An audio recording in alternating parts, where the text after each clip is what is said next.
And time now for Down to Earth, our weekly look at the latest environmental news from around the world. The World Cup, of course, is bringing joy and excitement to fans across the globe, but it's also expected to come at a cost for the environment. The 2026 edition is officially projected to be the most polluting sporting event in history, with a total carbon footprint of 9 million tonnes of CO2, nearly double the average of the last 4 tournaments. For more on this, I'm joined by our Environment Editor Valerie Dekimpe.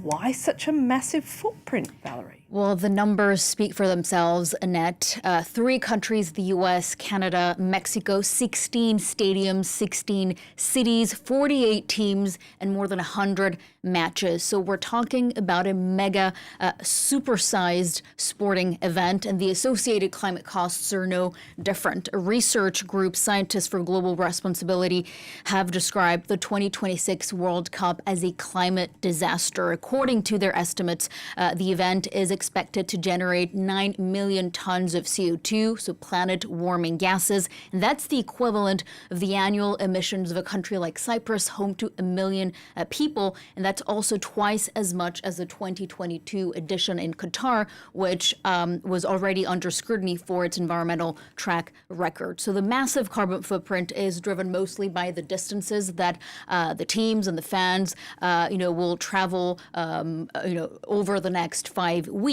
87% of the tournament's carbon footprint will come from travel, mostly air travel. And what's important to note is that the event has also expanded from 32 teams to 48 teams, adding to the environmental costs of the World Cup, because more teams, more stadiums, more people traveling, and therefore more emissions. So how is FIFA reacting to all of this? They say they welcome the scrutiny. They point to the use of existing stadiums, the fact that no new stadiums have been built now in North America for the 2026 edition. They also say that they have been encouraging fans to use public transport. They have been reducing their reliance on diesel generators, also talking a lot about recycling, reducing food waste, and so on, which, let's be clear, amounts to greenwashing, and none of that will reduce the carbon footprint on a large scale of the World Cup.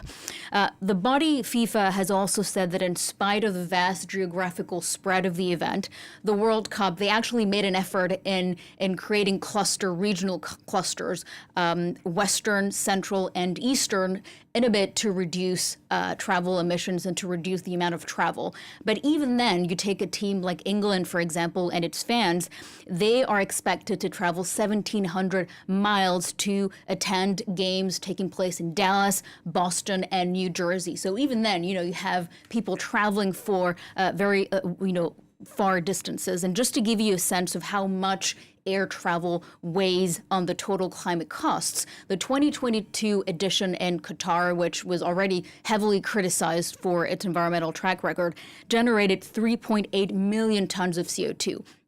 They built 7 new stadiums, but the event was very compact, very little travel. Now, 2026, no new stadiums were built, but the carbon footprint doubled to 9 million tons of CO2, and that's all air travel. So is there an alternative to this current sort of model? Right. I mean, around the world, people are, looking forward to the World Cup for years, and it does bring a lot of joy to people. And it can stay that way if there's a shift in the way that these sporting events are organized. They need to be downsized, not expanded, which is what we are seeing now in 2026. The same questions emerged back in 2024 during the Olympic Games and in previous Olympic Games as well. And one idea is to have the same pool of countries hosting the event. And that means, one, reusing existing infrastructure. That's what's happening now in 2026 in North America, but it's not enough. The main thing is to limit attendance to fans who live in the country where the event is taking place, or perhaps the region where the event is taking place. Can't imagine that being very popular. Not very popular, but it might be something necessary in order to keep these events moving forward, because the irony of what's happening is that you have these massive events emitting greenhouse gas emissions, emissions. And that, of course, is leading to global warming, and global warming leading to more extreme heat, which is having an impact on the way that the sport's being played. And so this is something that fans might have to, reckon with. Some people might say it is unfair, but having a pool of countries, rotating pool of countries, that is something that could be done. Unfortunately, it's not the way things are evolving. The 2030 World Cup will be jointly hosted by Morocco, Portugal, and Spain. And the 2034 edition, taking place in Saudi Arabia, will feature 11 new stadiums, none of which have been built. Valerie Dekimpe, thank you for that.